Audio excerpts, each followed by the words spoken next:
Hola a todos, en el video de hoy vamos a ver un tejido que es muy versátil, muy importante por su funcionalidad y su relación con el resto de los tejidos. Así que les espera un video bastante largo, con muchas clasificaciones y con mucha necesidad de que se abstraigan para imaginar todas las estructuras y componentes que forman parte de este tejido. El tejido conectivo o conjuntivo es un tejido en el que la diferencia con el resto de los tejidos básicos es que tiene una gran variabilidad de su sustancia intracelular, tiene un gran número de tipos celulares distintos y tiene el agregado de estructuras fibrilares proteicas que le dan propiedades muy importantes y que también le permiten tener esta elasticidad a la hora de adaptarse al sitio donde están. El esquema de la derecha nos refleja esta distribución heterogénea de tipos celulares, de morfologías distintas. A diferencia del tejido epitelial, acá vamos a tener mucha morfología distinta y nos va a ayudar a reconocer los tipos celulares y también a diferenciar las células de las estructuras correspondientes a la sustancia intracelular, entre las cuales están las fibras, que ahora vamos a ver qué tipos de fibras, y la sustancia misma, la matriz amorfa, que vendría a ser toda la parte blanca de esta imagen. No están en el aire, sino que están inmersos en una matriz acuosa, una especie de gelatina, sostenida por unas estructuras que vamos a mencionar en un rato.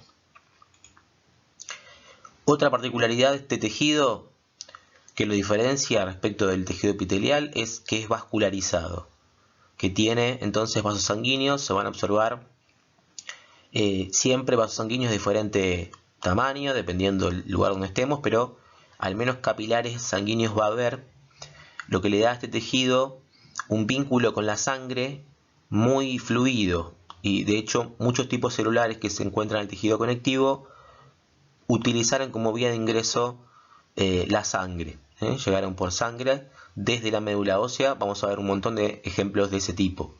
La posibilidad de que el tejido permita a las células migrar a través de él por su consistencia amorfa y gelatinosa hace que tenga entonces mucha conexión con ya sea el tejido vascular o el tejido también linfático, todo lo que es recorrido de vías linfáticas. Funciona como sostén, y a la palabra sostén la vamos a denominar estroma desde el punto de vista más técnico. Estroma viene a ser todo de un órgano determinado, cualquiera que ustedes imaginen. Hay un conjunto de células que va a formar parte del sostén de la estructura celular, pero que no le va a aportar funcionalidad extra al órgano. Y llamábamos parénquima a las células de un órgano que va a tener o que le va a dar la funcionalidad a ese órgano. Entonces, habiendo definido esto, recuerden entonces que cuando veamos cualquier órgano, siempre algo de tejido conectivo ese órgano va a tener, y casi siempre está formando parte del estroma del órgano, o sea, de la parte estructural. Es tan versátil que se lo puede encontrar de muchísimas formas, y esto hace que las formas sean más o menos especializadas. Al tejido conectivo no especializado también lo llamamos tejido conectivo propiamente dicho, y el especializado después veremos que se va a clasificar en otros tejidos que veremos en forma individual, como la sangre, como el tejido linfoideo. El tejido adiposo incluso es un tipo de tejido conectivo especializado, pero veremos en esta clase los adipocitos como célula que lo forma.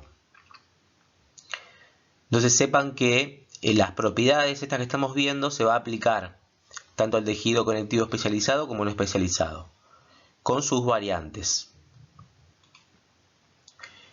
Respecto de los tipos celulares, yo les había comentado recién y había hecho hincapié en que es vascularizado y que tiene intercambio de sustancias, materia y células entre la sangre y el tejido conectivo. Esto hace entonces que las células puedan ser fijas o móviles, también llamadas residentes cuando están fijas o errantes cuando se van moviendo a través de los fluidos corporales, que puede ser sangre, linfa, o incluso puede haber movilidad o migración a través de el intersticio, es decir, esta matriz amorfa que estamos describiendo. Las funciones son muy variadas y va a depender mucho del lugar del cuerpo en que estemos describiendo, porque el tejido conectivo se suele adaptar al lugar donde está, conviviendo con el resto de los tejidos básicos. Ya habíamos visto que tiene una vinculación muy estrecha el tejido conectivo con el epitelial. Va a ser entonces sostén en el caso de, por ejemplo, el epitelio, en el caso del estroma de muchos órganos, y relleno estructural, es decir, todo aquel espacio que no esté compuesto por células parenquimatosas, o sea, por células con una funcionalidad específica dentro del órgano, va a ser rellenado o recubierto por tejido conectivo y los componentes variables que tiene, ¿no? Obviamente puede llegar a ser más un tejido fibrótico, por ejemplo, como se lo conoce, es un tejido como una cicatriz. Después de que haya un daño en un epitelio, por ejemplo, ahí prolifera el tejido conectivo de una manera distinta que hace que se llene de fibras colágenas, entonces se ve distinto. ¿Bien? Va a compartimentalizar los órganos cuando haga falta, por ejemplo, en el hígado, en las gónadas y bueno, también en los músculos. O sea, se va a encontrar compartiendo junto con los demás tejidos básicos lugares comunes. Protección física e inmunológica. Protección física porque la posibilidad de que las fibras colágenas, por sobre todo, puedan aumentar en cantidad en un tejido hace que eso sea mecánicamente más resistente. Y eso se observa en ciertos tejidos como por ejemplo la dermis, los tendones, los ligamentos, donde hace falta que el tejido formado, si bien tejido conectivo, es muy versátil y se puede adaptar, en este caso la adaptación hace que un tejido tenga particular número elevado de fibras colágenas, por ejemplo. O sea que se va a adaptar a una protección física. Inmunológica porque al estar debajo de todos los epitelios es la segunda, viene a ser el espacio del medio interno que cualquier célula o sustancia que atraviese el epitelio va a tomar contacto con el tejido conectivo subyacente. Entonces, ahí va a haber un lugar de batalla contra cualquier microorganismo que haya podido ingresar la barrera epitelial. Por eso es que debajo de los epitelios encontramos también un montón de células migrantes que corresponden a la sangre, pero que migran al tejido conectivo cuando tienen algún tipo de quimiotaxis, o sea, atracción química por sustancias que generan una reacción inmunitaria. Medio de intercambio de desechos metabólicos. Ustedes imagínense que casi todas las células en mayor o menor medida están conectadas a través de su membrana plasmática con la sustancia extracelular. Y es este intersticio, esta matriz amorfa, esta especie de gelatina que va a estar rodeando las células, el lugar donde se movilizan un montón de sustancias. Viene a ser como una especie de movilidad transitoria lenta entre las células y el lecho vascular. en la sangre los fluidos se mueven muy rápido y eso hace que la posibilidad de difundir sustancias con las células sea más baja. Entonces hace falta que los lugares que rodeen a las células tengan un poco como una quietud de los movimientos del fluido, por eso es una especie de gelatina, y eso permite entonces que haya un mayor intercambio, mayor permeabilidad por mantener más contacto con la sustancia extracelular entre la célula y el intersticio. Esto va a permitir que se intercambien desechos metabólicos, pero también se puedan intercambiar sustancias que son fundamentales para el funcionamiento de las células. Almacenamiento de grasa, en el caso del tejido adiposo. Almacenamiento de agua, en el caso de, por ejemplo, el tejido cartilaginoso, que es un tejido conectivo especializado. Almacenamiento de electrolitos y sodio entre estos electrolitos, porque, como les decía, ¿no?, se considera al intersticio, a la matriz amorfa, como una especie de reservorio de líquido, de fluido, de agua que no está en condiciones libres, sino que está como retenida por una estructura que le confiere esa propiedad de ser gelatinosa, ¿sí?, y amorfa. Veremos ahora en un rato a qué se debe esta propiedad. Y reparación, porque va a ser, como les decía al principio, una especie de cemento que rellene los lugares donde las células parenquimatosas se hayan muerto o se hayan dañado. Esto sucede de manera normal por ejemplo, en el músculo, ¿sí? Los músculos esqueléticos, a medida que vamos envejeciendo, se van rellenando de mayor cantidad de grasa intramuscular. Y eso implica que entonces haya un predominio del tejido conectivo por sobre el tejido muscular, que va disminuyendo en tamaño, en predominancia. Entonces, este tipo de adaptaciones que hacen los órganos, cambiando tipos celulares propios parenquimatosos por tipos celulares del estroma, o sea, tejido conectivo, hace que necesariamente pierdan funcionalidad. Cuando el daño es por una cosa, un factor externo, también van a reponer esas células que han sido dañadas, proliferando en el sector, en el lugar que corresponda y dejando una cicatriz la mayoría de las veces. Entonces ya definimos un poco las generalidades de las funciones. Veamos ahora qué lo conforma. Lo va a conformar células y matriz. La matriz, recuerden que era escasa del tejido epitelial. Bueno, acá es un factor muy relevante en la funcionalidad del tejido conectivo y cómo se organiza.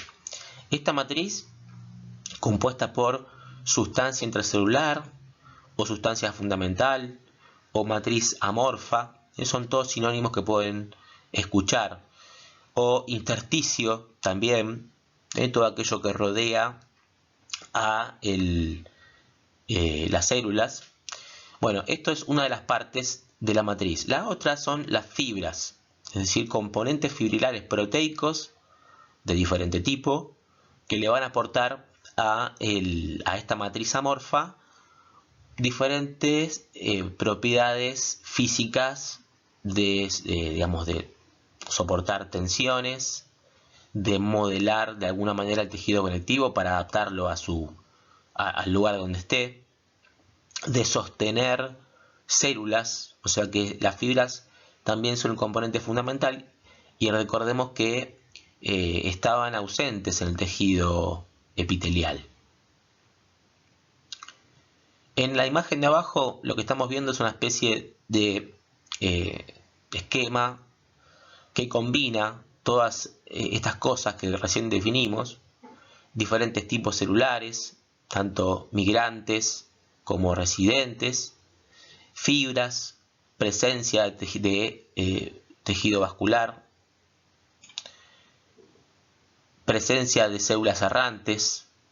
En esta imagen se destaca el tamaño del fibroblasto. En realidad, más que el tamaño real, esto no está a escala, ¿sí? El fibroblasto no es tan grande, pero lo que quiere resaltar la imagen es que es la célula más predominante del tejido conectivo y la responsable de producir la mayor parte del contenido de la matriz extracelular. Entonces el fibroblasto es medio como el jefe de toda esta banda tan heterogénea de células que se encontraron en la matriz amorfa rodeada por fibras.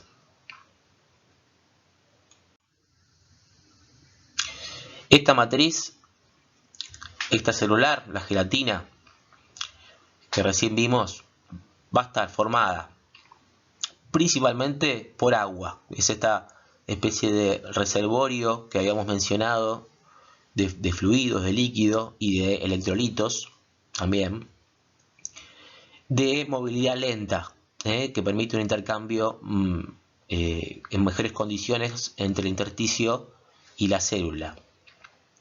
También se lo denomina al intersticio el medio interno. Les doy estos datos como para que si leen el texto después tomen como sinónimo estas cosas. Medio interno, tengan presente que es a partir de que una sustancia atraviesa un epitelio de revestimiento que hace de barrera, esa difusión, o sea, atravesar un epitelio y llegar al tejido subyacente del epitelio, ese es el primer acto de el ingreso al medio interno. O sea, una sustancia no está dentro de nuestro medio interno hasta que no atraviesa un epitelio, por ejemplo en el tubo digestivo o en la piel, y toma contacto con el tejido conectivo subyacente.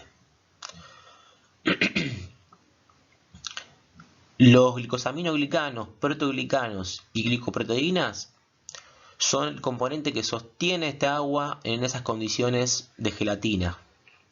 Vamos a ver ahora en qué consisten en forma de líneas generales, ¿no?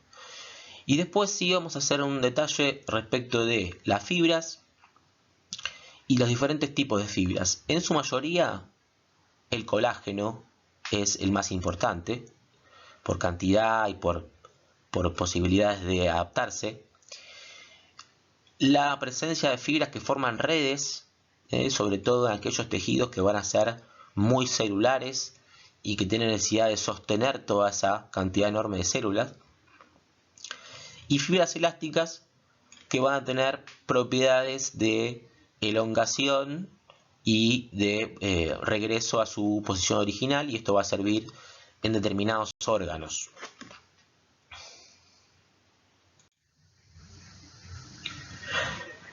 En esta imagen estamos viendo un esquema muy simplificado de cómo se organizan las fibras colágenas, que serían estas rosadas, con el resto de los componentes de la sustancia intercelular, entre los que están los proteoglicanos.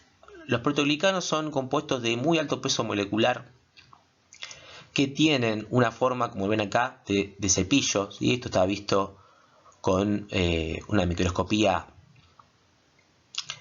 electrónica. Obviamente esto no se puede ver con microscopía óptica. Y lo que vemos acá es la organización de los glicosaminoglicanos para dejar en contacto con la mayor cantidad de agua intersticial posible a esta especie de pelitos que vienen a ser los glicosaminoglicanos. Estos GAGs tienen como propiedad de que son polianiones. En condiciones del medio interno van a estar cargados de, valga la redundancia, cargas negativas. Y esto va a atraer moléculas de agua y generar que toda esta serie de una especie de cepillito, ¿sí? Tengan presente que toda esta estructura histológica aumenta la superficie de contacto, entonces va a retener mucha cantidad de moléculas de agua. Entonces esta es la función básica de los glicosaminoglicanos en el medio extracelular, mantener ahí contenida el agua y darle esa forma o esa morfología como de gelatina amorfa a esta sustancia. Seguramente deben haber visto el tema en biología celular, en el curso de ingreso, así que esto no lo vamos a ver en detalle. Lo que sí tienen que tener idea es de los nombres. Los nombres los van a ver nuevamente cuando vean otros tejidos especializados, derivados del conectivo, como el tejido cartilaginoso. Y también lo vamos a ver en algunos tipos celulares específicos, como es el caso de la parina. Pero lo más importante quizás de esta diapositiva es dónde se ubican los glicosaminoglicanos en su mayoría, y su ubicación tiene mucho que ver con su función, ¿sí? Las funciones que toman dependen entonces de dónde están ubicados. Pueden ser lubricantes y amortiguadores de golpes, dependiendo de dónde estén. Pueden tener propiedades del tipo anticoagulante, como vemos acá abajo. Es decir, el hecho de que sean polianiones les da muchas propiedades. Bueno, en el tejido conectivo la principal propiedad es atraer agua, producir la modulación de la adhesión de las células y permitir entonces la movilidad de las mismas. Si la sustancia extracelular cambia su composición de glicosaminoglicanos, eso va a verse reflejado en la modificación de la consistencia, de la fluidez. Y eso es algo que puede ser buscado, ¿sí? Supongamos que hay una infección en el tejido conectivo debajo de un epitelio. Me dañé la piel, entonces debajo de esa piel el tejido conectivo recibe bacterias. Bueno, para que las células que combaten las bacterias puedan llegar al lugar más fácilmente, tiene que haber mayor fluidez de esa sustancia extracelular. Bueno, eso va a tener relación entonces con las funciones de los glicosaminoglicanos, y para esto vale aclarar que la síntesis de glicosaminoglicanos y de fibras está hecha fundamentalmente por el fibroblasto, o sea, por un tipo celular específico, aunque no exclusivamente, pero esto es lo que pretendemos, que ustedes asocien la funcionalidad de las estructuras, la ubicación y quién lo produce. Respecto de las fibras colágenas, también hay mucho por decir. Vale, vamos a limitar un poco el tema a lo que nos hace falta. Son la principal fibra del tejido conectivo, ¿sí? Prácticamente un tercio o más de nuestras proteínas corporales son colágeno. La estructura primaria del colágeno, que es la que vemos abajo, acá, es decir, la secuencia aminoácidica, es la base de todo su comportamiento y de sus funciones. La secuencia aminoácidica, o sea, la estructura primaria, tiene aminoácidos hidroxilados como la hidroxiprolina, también la hidroxilisina, aunque no está en esta imagen, y tiene también el aminoácido glicina en una importante cantidad. Esto hace, después ustedes amplíen en la bibliografía.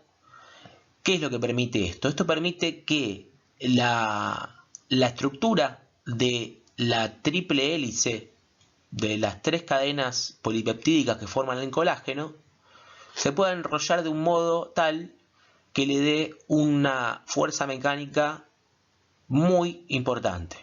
Entonces, si se llega a alterar algo de la estructura primaria, ya sea en el tipo de aminoácido, la morfología de los aminoácidos, y acá lo que agrego es la hidroxilación de los aminoácidos, ¿sí?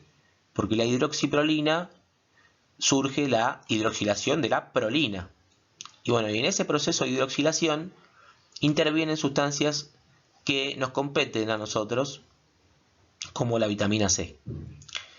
Ahora, volvamos al tema de la morfología molecular. De la estructura primaria tenemos las cadenas alfa que se van a organizar en forma de triple hélice,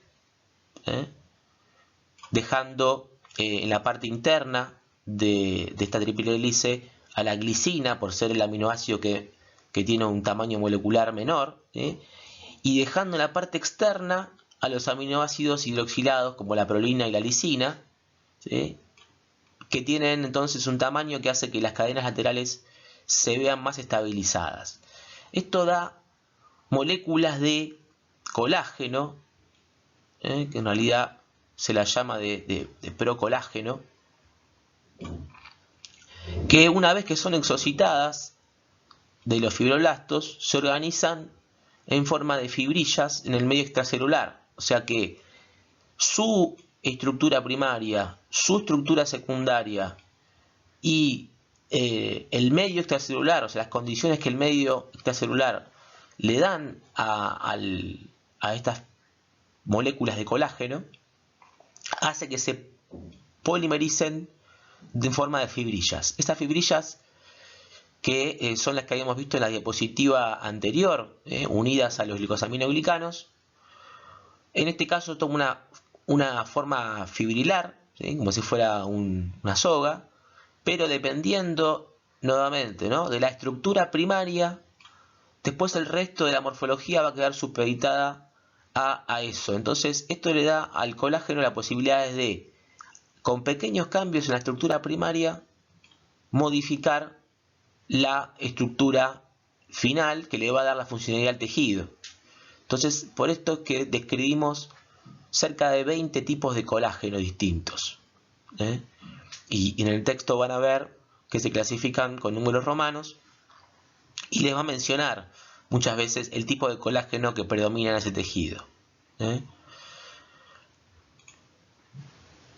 Esta cadena proteica compleja lo que tiene de interesante es su resistencia a la tracción mecánica, pero que a su vez tiene flexibilidad. O sea que le da posibilidades de cambiar la forma, de adaptarse a cierta forma, pero manteniendo la fuerza mecánica. Lo que no tiene, o lo que tiene muy poco, es elasticidad. Si se la somete a una fuerza muy extrema, se va a quebrar. Eso es lo que sucede con los ligamentos, con los tendones, ¿sí?, cuando se los somete a una fuerza muy extrema. Dependiendo de dónde estén, o el órgano que esté formando, el tejido conectivo, las fibras colágenas se van a ordenar o no. Esto nos va a dar la posibilidad de clasificar el tejido conectivo en modelado y no modelado, y esto lo veremos más adelante. Acá les menciono un vínculo con lo nutricional, ¿sí? La hidroxilación de los aminoácidos que forman el colágeno tienen como cofactor a la vitamina C en su proceso de síntesis. Entonces, si falta vitamina C, no se va a producir esta hidroxilación, el colágeno de los tejidos se va a ver alterado en su resistencia mecánica, y eso genera un montón de los síntomas del escorbuto. Sangrado, o sea que hay daño de las membranas basales de los epitelios, hay mayor tendencia a infecciones porque se dañan las barreras inmunológicas y físicas, hay hematomas, hay un montón de situaciones que van a generar que la persona se vea más vulnerable a padecer enfermedades más graves.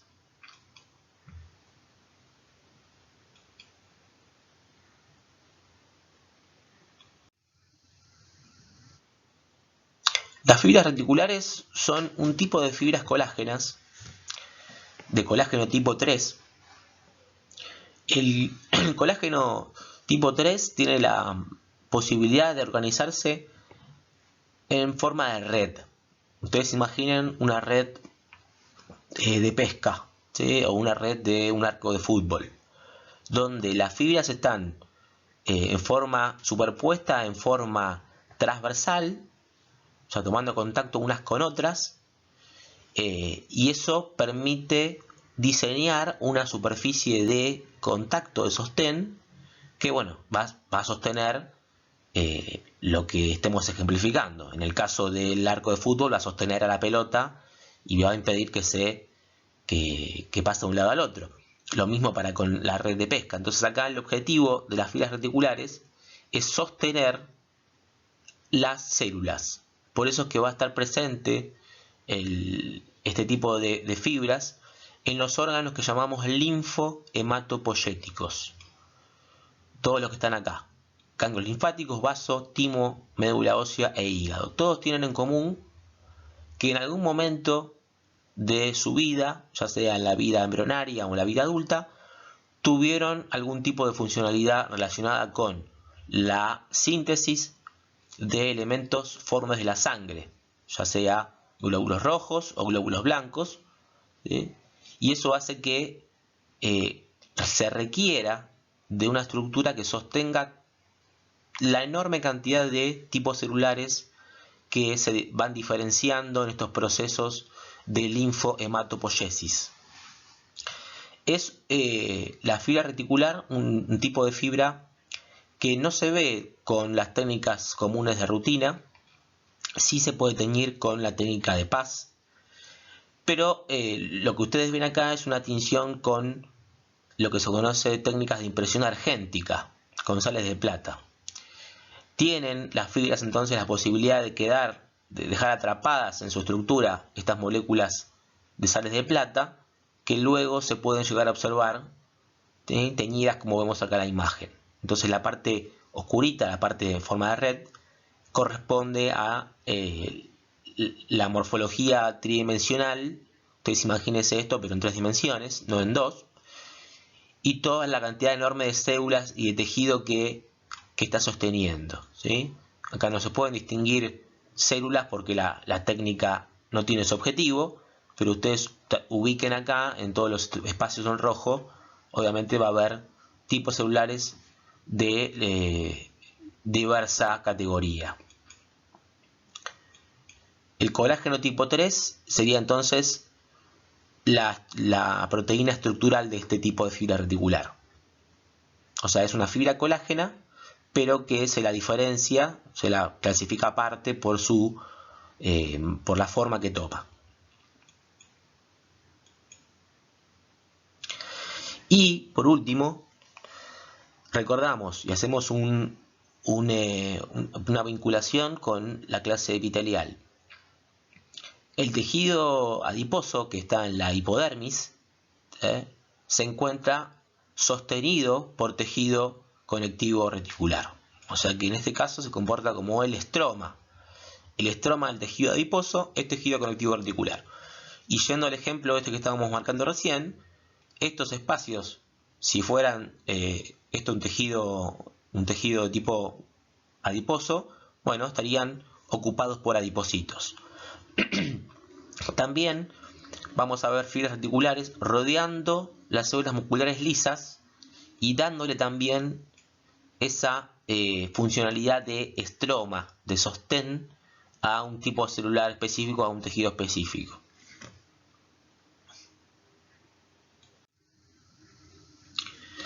Por último, dentro del capítulo fibras, tenemos a las fibras elásticas, que estas no son un tipo de colágeno, sino que son una cadena primaria, una cadena polipeptídica distinta, que también se dispone en forma de red ramificada y que tiene la posibilidad de poder elongarse respecto de su longitud original hasta un 150%. Esto le permite entonces ocupar un rol importante en aquellos órganos que requieren de elasticidad, como ligamentos, ciertos ligamentos vertebrales, en las arterias, para poder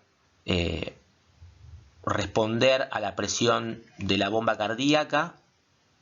Las arterias con cada latido cardíaco se distienden, pero luego vuelven a su posición original, gracias a que tienen en su composición gran cantidad de tejido con fibras elásticas. Los pulmones pasa lo mismo, ¿sí? Cuando ingresa el aire a los alvéolos, se distienden y luego vuelven a su posición original gracias a las fibras elásticas. De hecho, la expiración, la salida del aire, normalmente es una expiración pasiva. ¿Por qué? ¿Quién hizo la fuerza? Bueno, la energía potencial que quedó en las fibras elásticas después de haberse expandido como un globo en los alvéolos. Después, cuando termina la contracción del diafragma, vuelve a su posición original y la expiración termina siendo un proceso pasivo gracias a que se puede volver a su posición original la fibra elástica. En esta imagen vemos también una técnica especial, la borseína, que permite ver como si fueran lombrices. Imagínense lombrices nadando en gelatina transparente. ¿Por qué se ve transparente todo alrededor? Y bueno, porque acá la técnica utilizada con las tinciones especiales no permite teñir la matriz extracelular. Todo aquel lugar donde se vea blanquecino, vamos a decir que se ve con imagen negativa. Es decir, que no quiere decir que no hay nada ahí, sino que el colorante que se utilizó para la técnica que estamos viendo no tomó la tinción, la matriz extracelular.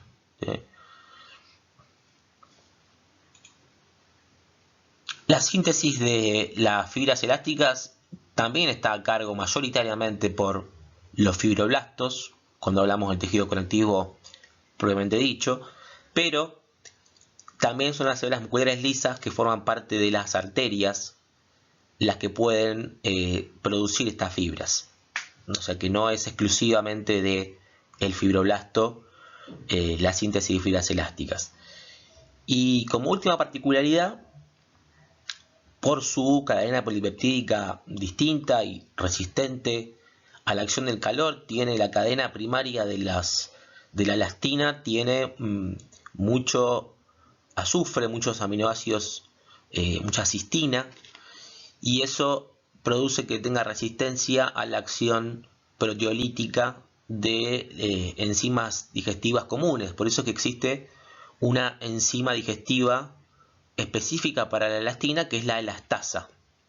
Tenemos capacidad entonces de digerir fibras elásticas, pero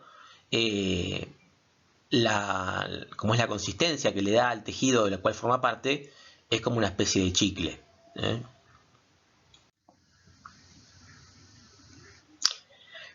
Pasamos ahora al capítulo de células, que también, como verán, es un capítulo bastante largo. Vamos a hacer lo posible para disminuir a lo básico, al indispensable, el rol de cada una de las células. Y algunas de ellas las vamos a dejar para ver en otro momento, como es el caso de las células que provienen de la sangre, para no redundar con los contenidos.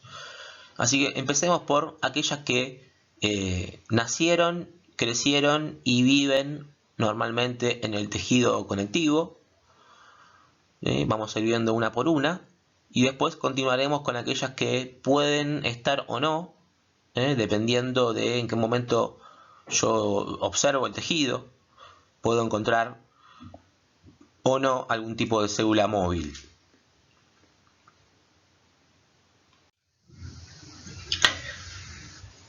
La célula más importante del tejido conectivo es el fibroblasto, es el que fabrica la mayor parte de la sustancia extracelular, entre lo que encontramos colágeno, elastina, fibras reticulares, glicosaminoglicanos, proteínas de adhesión intercelular, o sea, un montón de compuestos que son fundamentales para que haya una funcionalidad específica en el tejido conectivo que forma parte. ¿Sí? Para esto, la célula va a tener toda una maquinaria biosintética de organelas destinadas a producir estas sustancias que son producidas dentro del fibroblasto, pero que son exocitadas hacia la matriz extracelular, la mayoría de estas sustancias. Por eso es que lo que va a tener desarrollado el fibroblasto es todo lo que es el sistema del aparato secretor de la célula, que implica gran cantidad de retículo endoplasmático rugoso, granular, un Golgi también destacado, que tenga también un núcleo grande con cromatina laxa y con nucleolo marcado y evidente, lo que me va a dar la idea de que se están ensamblando ribosomas. La cromatina laxa me permite inferir de que se están transcribiendo ADN. Entonces toda esta va a ser la maquinaria predominante de la célula. La morfología de las células de tejido conectivo son mucho menos, digamos, demarcadas que las del tejido epitelial, o sea que los límites intercelulares a veces se confunden. Fíjense que acá en la imagen histológica de la izquierda tenemos un fibroblasto que va a estar emitiendo prolongaciones, tiene una forma estrellada, muy, digamos, irregular, no tiene una forma definida como podía pasar con el tejido epitelial, que o era cúbica o plana o cilíndrica, pero todas tenían más o menos la misma forma. Bueno, acá no. Acá la célula va a estar inmersa en matriz amorfa, rodeada por varios tipos de fibras, que veremos o no de acuerdo a la técnica que estemos utilizando. En este caso utilizamos una técnica de rutina, hematoxilina y eosina. Entonces lo que se van a ver es la predominante basofilia que tiene el núcleo y el retículo endoplasmático granular, que ocupa la mayor parte del citoplasma. Esto es lo que va a permitir identificar los fibroblastos. Entonces, el tamaño del núcleo, la forma de tipo irregular estrellada y la predominante basofilia.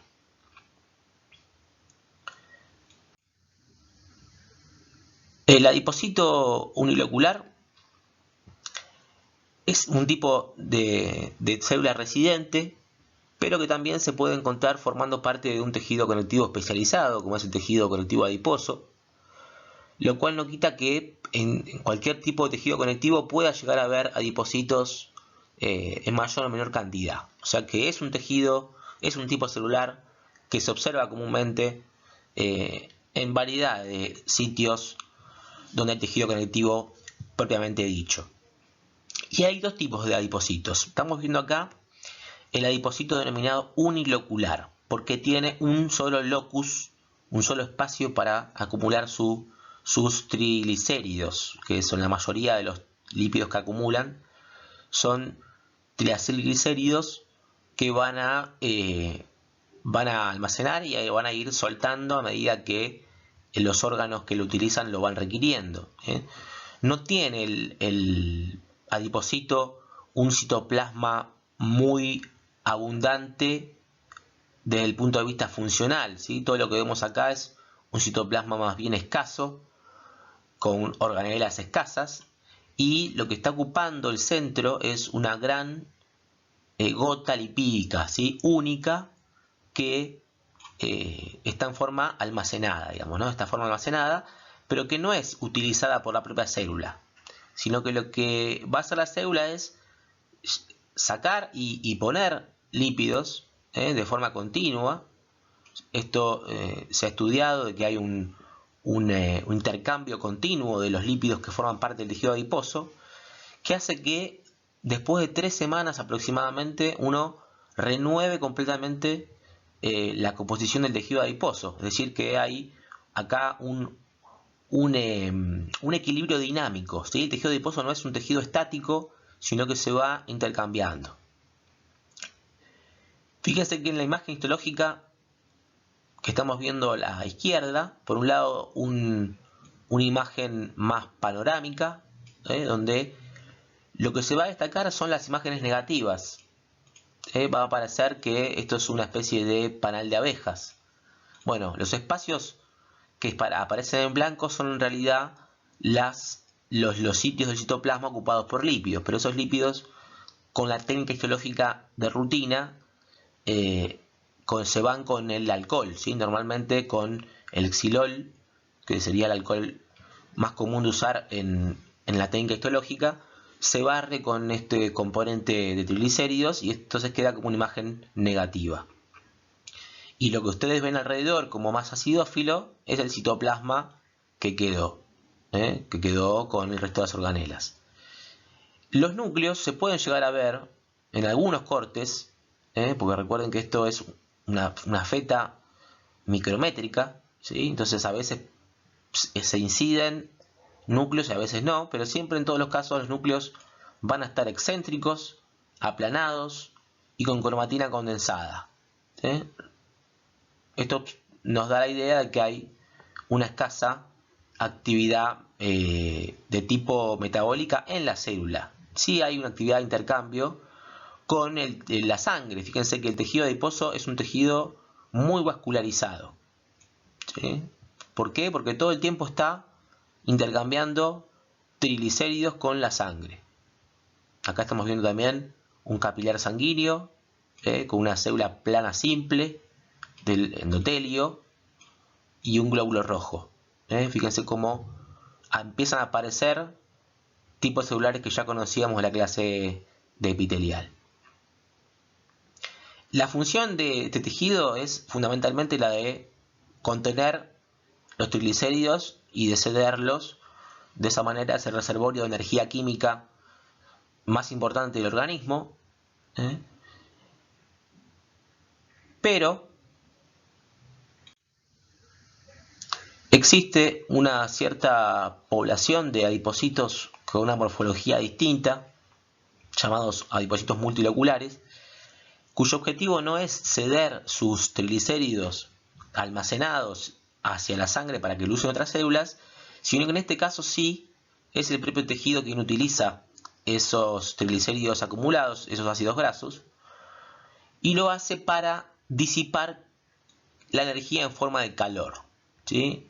Este tejido es muy escaso, hablamos en el adulto es prácticamente menos del 1%, y solo en el recién nacido y en el lactante puede llegar a aparecer hasta un 5% del tejido adiposo de este tipo.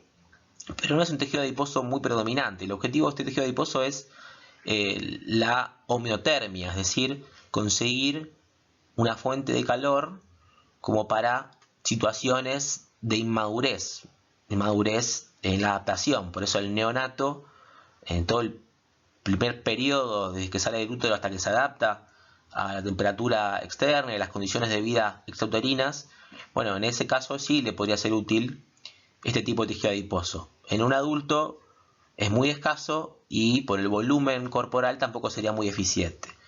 Entonces, si bien existen los dos tipos de tejido adiposo, el 99% del tejido adiposo que van a ver en cualquier preparado histológico corresponde al unilocular. El multilocular tiene, como vemos acá, primero un núcleo que no es excéntrico, sino que está en el centro de la célula, que se ve con una cromatina más laxa, incluso con un nucleolo marcado. Esto le da el sello de actividad metabólica que es mayor que el adipocito unilocular. Los lípidos están acumulados en pequeñas vacuolitas, ¿sí?, chiquititas. Esto va a permitir que alrededor de las mismas haya citoplasma. Y en el citoplasma va a haber gran cantidad de mitocondrias. Las mitocondrias son las que le dan el color rojizo, pardo, que también reciben este tejido, ¿sí?, el tejido adiposo pardo o multilocular, así como el tejido unilocular también es llamado tejido adiposo amarillo, porque la mayoría de las veces la vacuola lipídica se tiñe con los carotenos de la alimentación que tiene el organismo, ¿no?, el animal.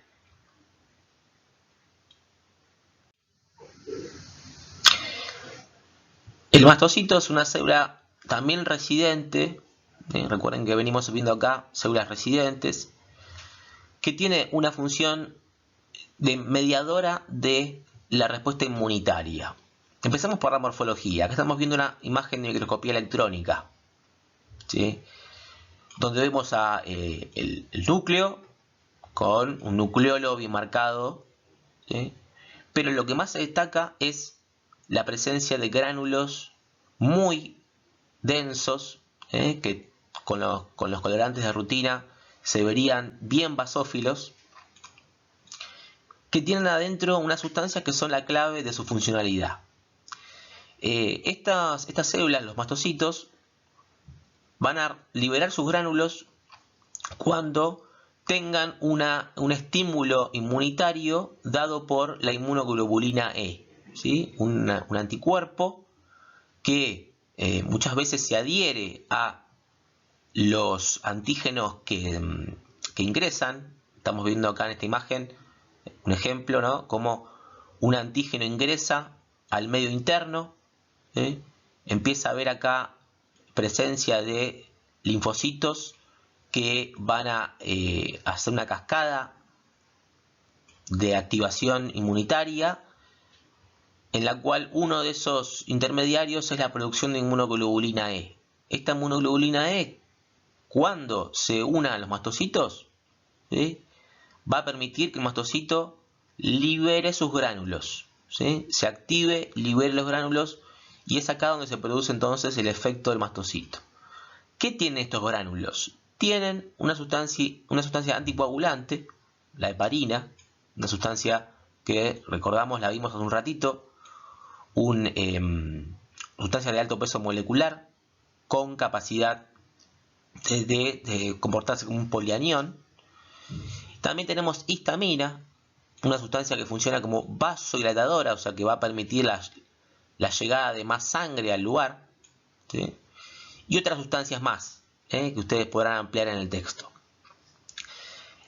La función de las sustancias cetas es permitir, cuando se vuelcan al intersticio, la sustancia anticoagulante y vasodilatadora hace que el sitio donde está ocurriendo la infección y el combate a la infección se vea con una consistencia más acuosa, ¿sí?, más, digamos, más fluida, como para que se permita la llegada de elementos formes de la sangre, células sanguíneas con propiedades fagocíticas, ¿sí?, como los neutrófilos, como los macrófagos.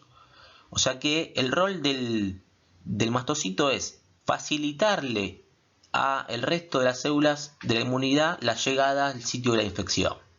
Supongamos, como ejemplo, que se está prendiendo fuego un edificio, ¿sí?, y hay un policía cerca. Bueno, la función del policía no es ir a apagar el fuego, sino que es la de permitir que se despejen las calles para que llegue el autobomba del bombero más rápido, ¿sí? Entonces esto es lo que hace el mastocito: libera o favorece en realidad la llegada de más elementos formes de la sangre y genera un clima de combate a la infección. O sea, pero en sí mismo no actúa directamente contra la infección. Eso es lo que tiene que quedar claro. Es un mediador que no tiene capacidad fagocítica y que cumple sus funciones por intermedio de las sustancias que estamos acá describiendo.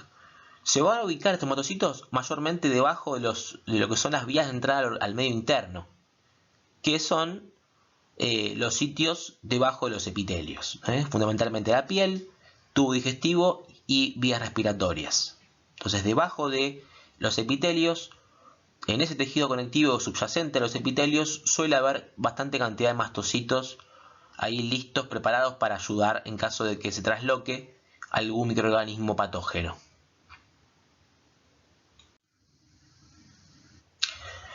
También pueden aparecer en el tejido conectivo células errantes, o sea, células que normalmente aparecen en la sangre, como estamos viendo acá, sangre con un montón de glóbulos rojos y algunos elementos formes que corresponden a glóbulos blancos, entre los cuales están los linfocitos. Los linfocitos son células que pueden aparecer en el tejido conectivo porque normalmente circulan un tiempo en sangre y después migran al tejido conectivo. Si el tejido conectivo no llegan a cumplir su función, entonces degeneran, terminan muriendo y son repuestas por otra cantidad de linfocitos. ¿Sí? Son como una especie de vigías que circundan todo el medio interno, en principio por sangre, pero después por tejido conectivo, entonces se los puede ubicar en los dos lugares. Lo que tienen que reconocer en esta imagen es la morfología. Es una célula que tiene un núcleo que ocupa la mayor parte del citoplasma, ¿sí? Con una cromatina que está muy densa y no se observa nucleolo. O sea que acá hay un empaquetamiento muy importante, lo que demuestra que no hay mucha actividad por lo menos biosintética. Un citoplasma periférico muy escaso, ¿sí? Con organelas básicas y un tamaño que es muy similar al de un glóbulo rojo, o sea, una célula relativamente pequeña. Esta célula puede tranquilamente modificar su morfología para adaptarse a funcionalidades más específicas. Acá vemos en esta imagen de la derecha una imagen de microscopía electrónica de un linfocito, donde pueden ver el núcleo como ocupa la mayor parte, tiene una pequeña muesca el núcleo, pero si no se lo ve más bien redondeado, con la cromatina bastante condensada, mitocondrias, ¿sí? Hay acá, aparato de Golgi, o sea, tiene toda la maquinaria biosintética, pero todavía no está en su esplendor, está como con la capacidad instalada a la mitad. Entonces, el sistema inmune, a partir de la acción de los linfocitos, lo que va a hacer es o generar células que produzcan anticuerpos, que son los plasmocitos. Estas van a provenir de los linfocitos B. O bien generar la inmunidad mediada por células a partir de la posibilidad de fagocitar o de inducir la apoptosis que tienen los linfocitos T. Vamos a encontrarnos con este tipo de células ya sea en sangre o en tejido conectivo, digamos, genérico, pero también vamos a poder encontrarlo en órganos linfoideos, o sea, órganos que tienen un estroma de tejido conectivo reticular, ¿sí? Y que fundamentalmente van a alojar células de la inmunidad, linfocitos de diferente tipo, o sitios de el tubo digestivo donde, por ser una vía de entrada al medio interno muy importante, también se encuentra una masa de linfocitos muy grande a lo largo del tubo digestivo, o sea, debajo de los epitelios, los denominados linfocitos intraepiteliales.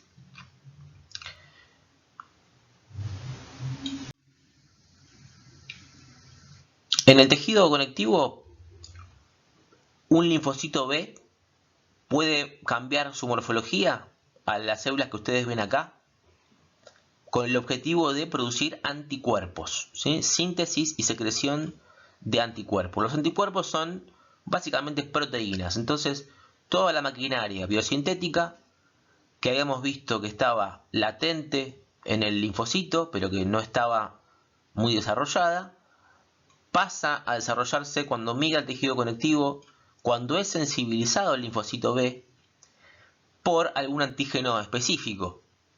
Por ejemplo, supongamos que este linfocito toma contacto con las proteínas de superficie del coronavirus, entonces ahí se va a sensibilizar, va a migrar al tejido conectivo y en el tejido conectivo va a empezar a producir anticuerpos contra esa proteína y va a permitirme entonces tener la herramienta inmunitaria específica para combatir a ese virus durante toda la vida, porque el plasmocito tiene memoria.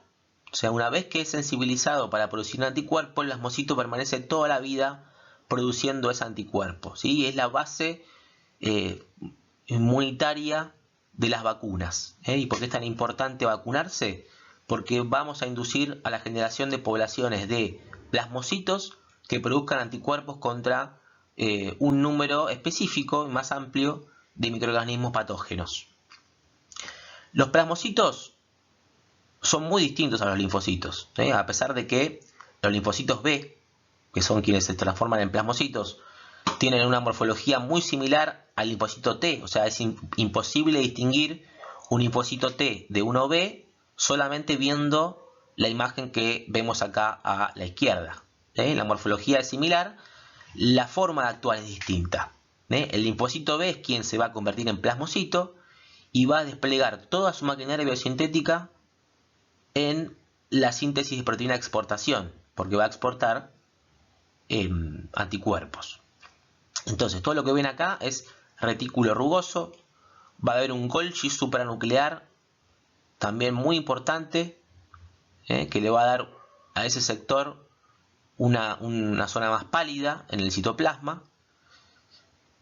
Y otra cosa que lo distingue es el núcleo, que alguien le puso núcleo en forma de rueda de carro, o en forma de rueda de sulky. ¿Por qué? Porque tiene toda la cromatina periférica y un nucleolo central bien destacado, como si fuera el eje de una rueda de carro, la cromatina con sus filamentos hacia el centro como si fueran los rayos, ¿sí?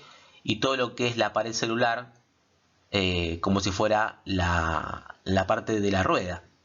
Entonces, este tipo de descripción en forma de rueda de carro es uno de las pistas como para poder identificar un plasmocito si eventualmente ven una imagen de estas, ya sea en el examen o en cualquier atlas.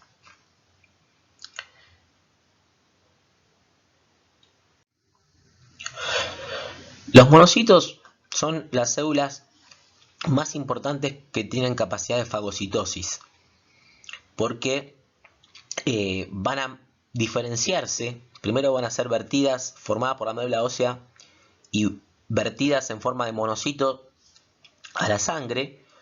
El monocito tiene una morfología que lo diferencia del resto por su núcleo en forma arriñonada o en forma de herradura o en forma de haba. Van a encontrar muchas similitudes o comparaciones de la forma de este núcleo, pero tiene una forma como en forma de herradura.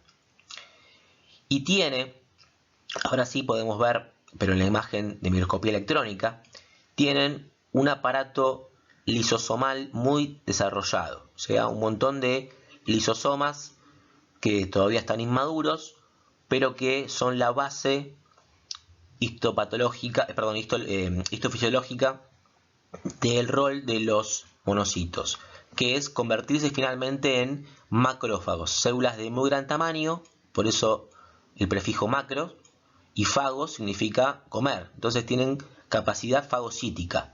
Pueden emitir pseudópodos, pueden emitir prolongaciones de la membrana plasmática y envolver microorganismos que suelen ser de alto peso molecular, o sea, de bacterias para arriba. Tienen estos lisosomas enzimas que pueden destruir material fagocitado. De ahí viene entonces la importancia del rol de esta célula en tejido conectivo. Si llega a haber algún tipo de infección y reclutamiento de la célula, bueno, el tejido conectivo va a ser fagocitado, por el macrófago, y bueno, de esa manera va a liberar el espacio de tejido dañado, tejido muerto, que va a ser repuesto por tejido conectivo sano.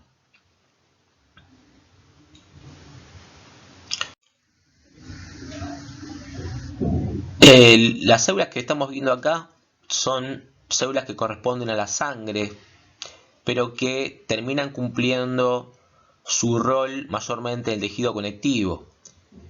Neutrófilo, eosinófilo y basófilo son como primos hermanos, son del grupo de los granulocitos.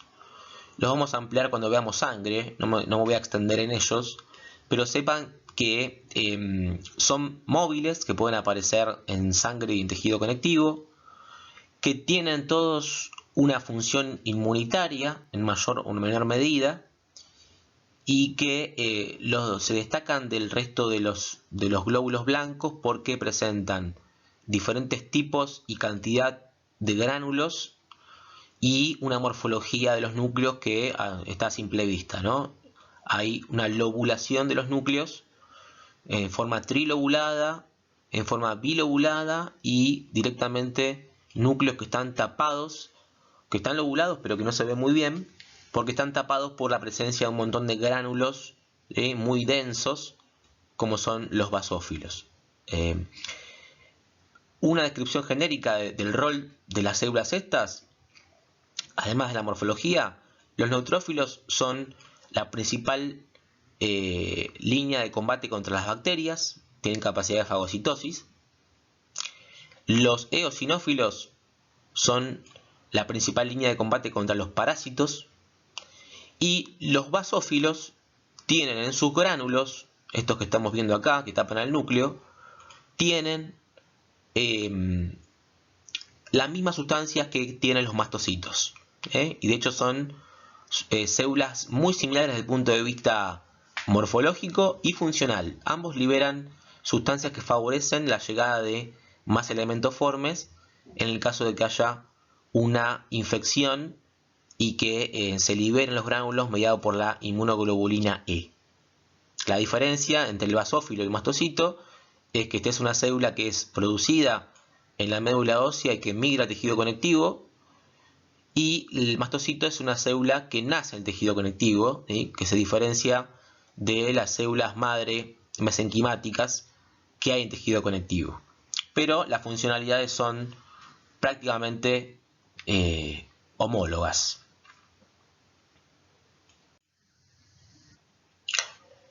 Vayamos ahora a acomodar todos estos tipos celulares que estuvimos describiendo, a relacionarlos con las fibras y con la matriz extracelular, para que de esa manera podamos conseguir toda la gama posible de tejidos conectivos que se despliegan en nuestro organismo de acuerdo a la función que cada órgano o sistema de órganos necesita.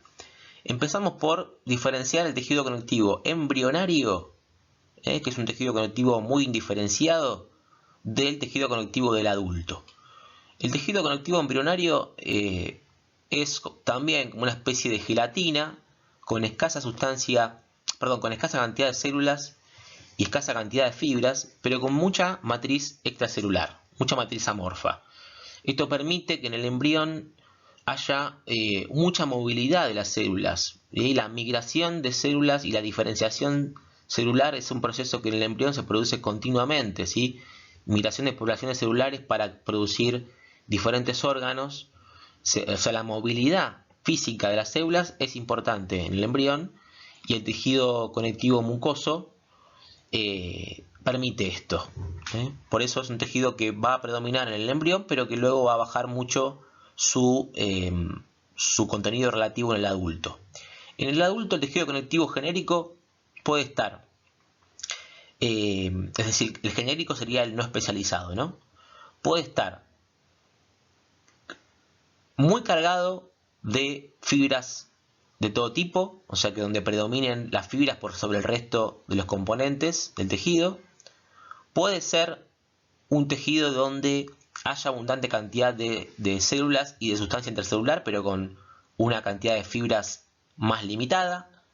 O puede haber tejido conectivo donde el tipo de fibra que esté formando parte de la estructura forma una red, entonces va a ser denominado como reticular.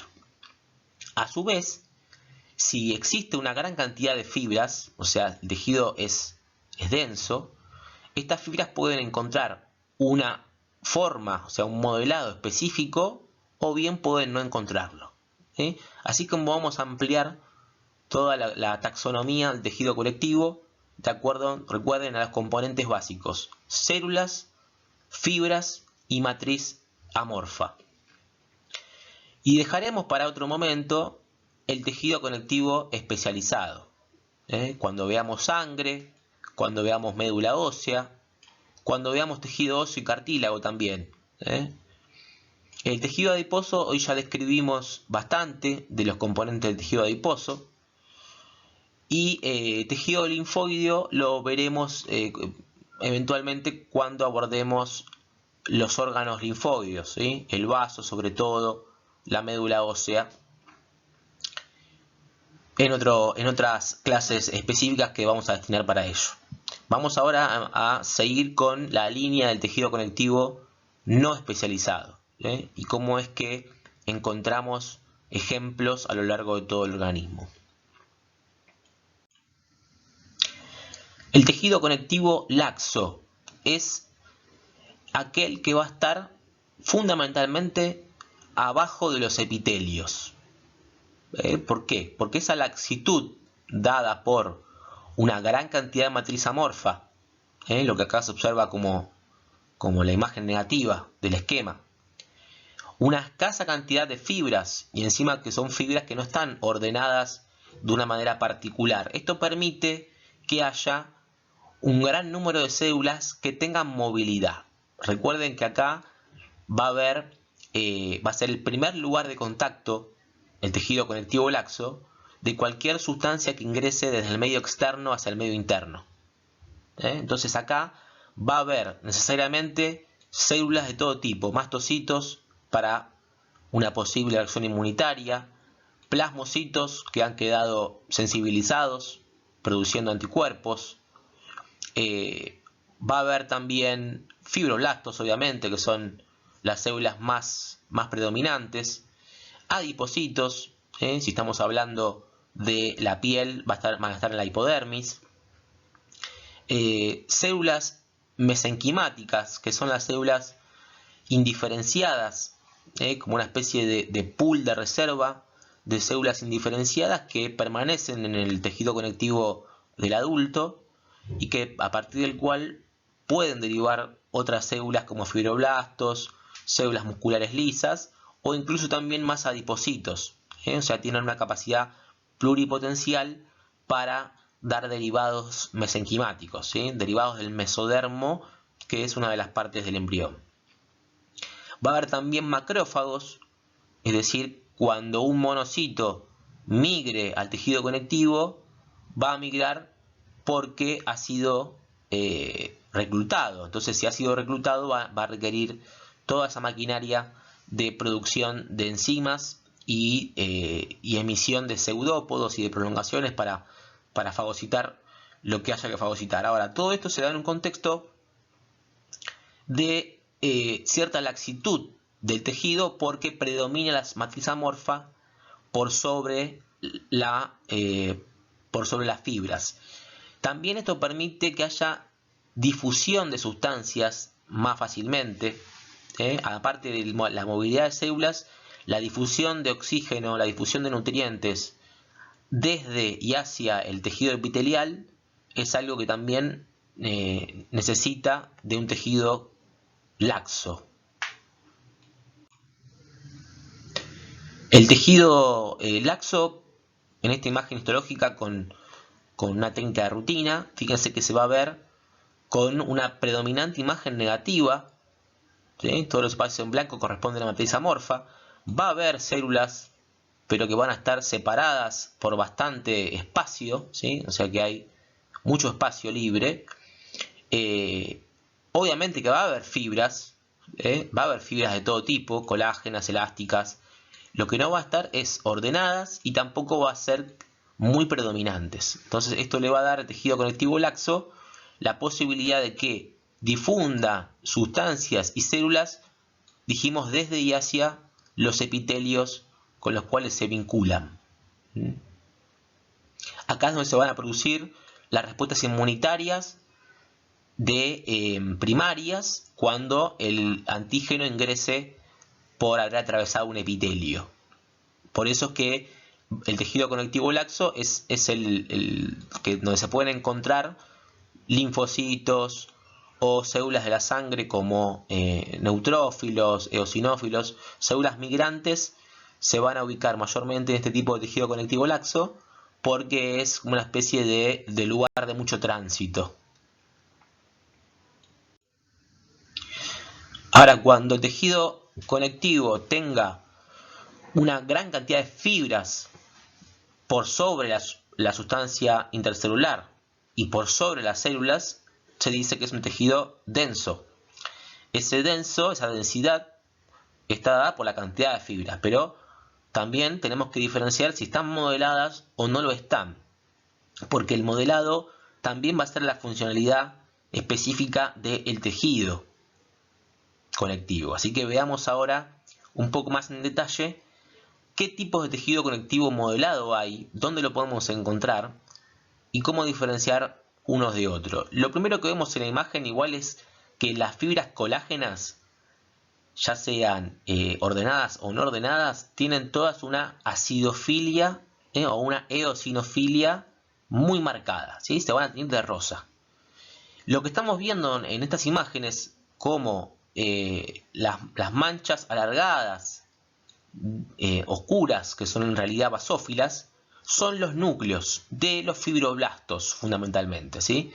Que van a quedar comprimidos y aplastados por la gran cantidad de fibras colágenas. O sea, son los responsables, los fibroblastos, de producir esa síntesis de fibras colágenas, de mantenerlas, de reponerlas, pero quedan como atrapados en su estructura. Es como un albañil que empieza a construir un edificio y queda envuelto en su propia construcción. Entonces esto va a hacer que lo veamos de esta manera al núcleo del fibroblasto, y el citoplasma prácticamente no lo vamos a ver porque la acidofilia va a ser lo que predomine en la imagen.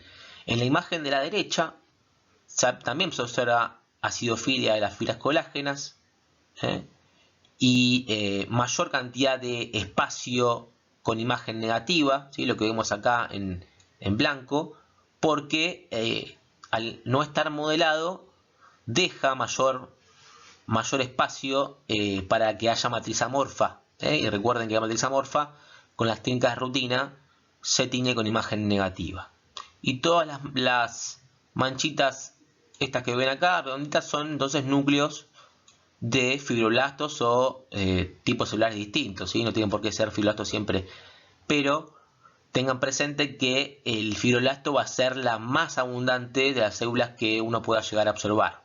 O sea que lo más probable es que cuando vean un núcleo así aplastado corresponda a un fibroblasto, por más que uno no pueda identificar exactamente la morfología.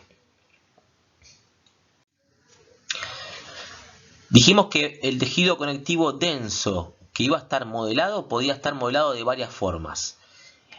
En este caso tenemos el ejemplo único y exclusivo de cómo está organizado el tejido conectivo denso en la córnea. La córnea viene a ser la parte transparente del ojo, la parte que uno se toca y le duele, que uno siente por ahí molestias cuando se le mete una basurita. Bueno, esa es la córnea.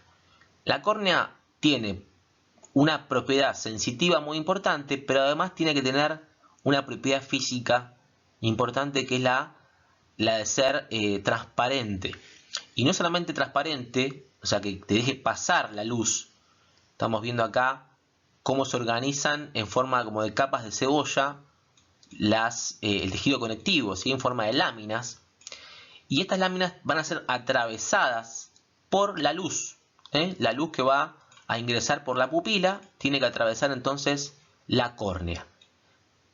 Cuando la luz atraviesa cualquier sustancia transparente, ¿qué es lo que sucede? Bueno, la luz se va a difractar, va a haber una desviación de la luz, que va a depender mucho de las condiciones del elemento que esté atravesando, ¿sí? Si recordamos un poco de la aplicación de todo lo que es la física de la óptica, el índice de difracción de una sustancia es la capacidad que tiene esa sustancia para desviar la luz que incide, que atraviesa la sustancia. En este caso, el objetivo de este laminado es que la difracción de la luz sea lo menor posible. Entonces, cuando atraviese la luz todo este tejido transparente, ¿sí? Para que no haya una desviación tan marcada, hay un ordenamiento en capas de cebolla. Entonces, acá el objetivo no es tanto el soporte mecánico, que sí lo tiene, pero sino las propiedades ópticas que se logran con este laminado. Entonces acá estamos viendo el epitelio de la córnea, que que obviamente tiene un epitelio, y el tejido conectivo laminar que hay debajo.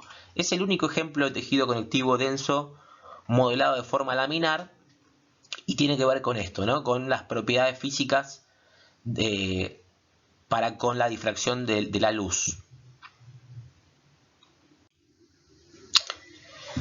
El tejido conectivo que está modelado, que es denso y que está modelado en forma tendinosa, va a tener todas sus fibras ordenadas en un sentido longitudinal, como estamos viendo acá, ¿sí? Como las fibras se ordenan en sentido longitudinal, entonces la tracción que soportan es en una dirección específica, ¿sí? Es el caso de los tendones, es el caso de los ligamentos y de otros ejemplos corporales que eventualmente veremos, pero que básicamente consiste en la organización longitudinal de las fibras colágenas, dejando obviamente en el medio siempre fibroblastos que son responsables de la síntesis y el mantenimiento del tejido.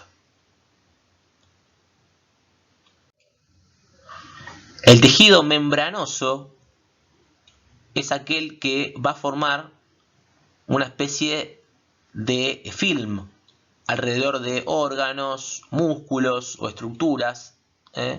Todas las aponeurosis de los músculos, los músculos esqueléticos, van a estar formados por este tipo de tejido conectivo que tiene una capacidad de adaptarse y contener algún tipo de órgano o tejido. La diferencia con la anterior es que no soportan la tensión en un sentido único como pasa en un tendón, sino que se encargan de contener las fuerzas en varios sentidos. Por ejemplo, en el caso de una aponeurosis muscular, cuando el músculo se contrae, se expande de forma lateral. Entonces esa contención lateral la realizan la aponeurosis muscular. Algo similar sucede con todo lo que son las cavidades. La cavidad abdominal también se somete a presiones todo el tiempo. La cavidad torácica. Entonces también ahí hay ejemplos de tejido conectivo de tipo membranoso que se encargan de recubrir superficies y contener físicamente la presión de ciertos órganos. El tejido no modelado, es decir, que tiene mucha cantidad de fibras colágenas pero que no están ordenadas en ningún sentido especial, el ejemplo típico es la dermis. Un ejemplo que ya les resulta familiar porque vimos piel. Lo que está debajo de la epidermis es el tejido conectivo subyacente a este epitelio, entonces va a tener gran cantidad de vasos sanguíneos, gran cantidad de fibras en este caso, para darle un sostén mecánico a todas las fricciones que pueda llegar a tener la piel y las deformidades a las que la piel se somete. Pero esas fibras no van a estar ordenadas en ningún sentido en particular. Entonces se denomina no modelado y se va a visualizar. Primero, en este epitelio lo que vamos a ver es el epitelio pavimentoso, la transición entre la membrana basal y el epitelio, la primera parte del tejido epitelial, del tejido conectivo, ¿cómo es? Y bueno, es bastante laxa, imagen negativa, escasa cantidad de células y aparte la ubicación, está debajo de un epitelio. Ahora, ya después de haber pasado esto, este sector, esta franja, empieza a aparecer ya una mayor predominancia de eosinofilia, característica de las fibras colágenas, mayor también cantidad de células, ¿sí? Y así es como se visualiza con entonces una técnica de rutina el tejido conectivo denso no modelado, con una cantidad de fibras colágenas importante, pero que no están alineadas en ningún sentido en particular.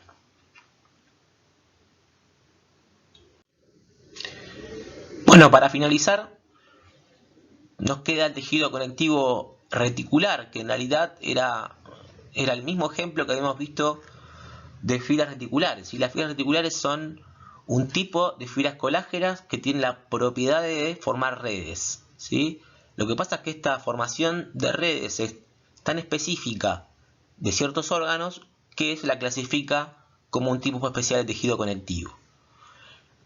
Además de que están formando redes, también los responsables de producir esa síntesis de fibras reticulares son las células reticulares, que no las vimos específicamente, pero que se las describe como una especie o una subespecie de fibroblasto presente en el tejido conectivo reticular, que tiene la función tan importante de mantener esa estructura y de reponerla. Si ustedes piensan que en un tejido muy celular, como puede ser el que estamos viendo acá, que es el vaso, el vaso, imagen panorámica, cada uno de estos pequeños puntitos azules que ustedes ven en esta imagen panorámica con un microscopio óptico corresponde a un núcleo de una célula, que puede ser un linfocito, puede ser un macrófago, puede ser una célula inmunitaria cualquiera. Ahora, esta gran cantidad de células que hay acá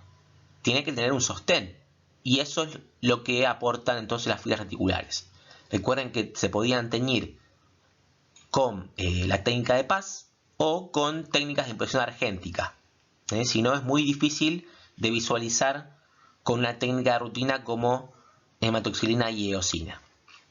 Y el tejido conectivo reticular se limita a aquellos lugares donde va a funcionar como el sostén, el estroma de las células parenquimatosas del órgano que estemos hablando. Fundamentalmente, órganos linfomatopoyéticos, hígado, vaso, médula ósea, ganglio linfático, timo, y en algunos lugares donde haya un predominio de tejido conectivo reticular con población de otro tipo celular, como por ejemplo el tejido adiposo. El tejido adiposo tiene como estroma al tejido conectivo reticular. Bueno, si llegaron hasta acá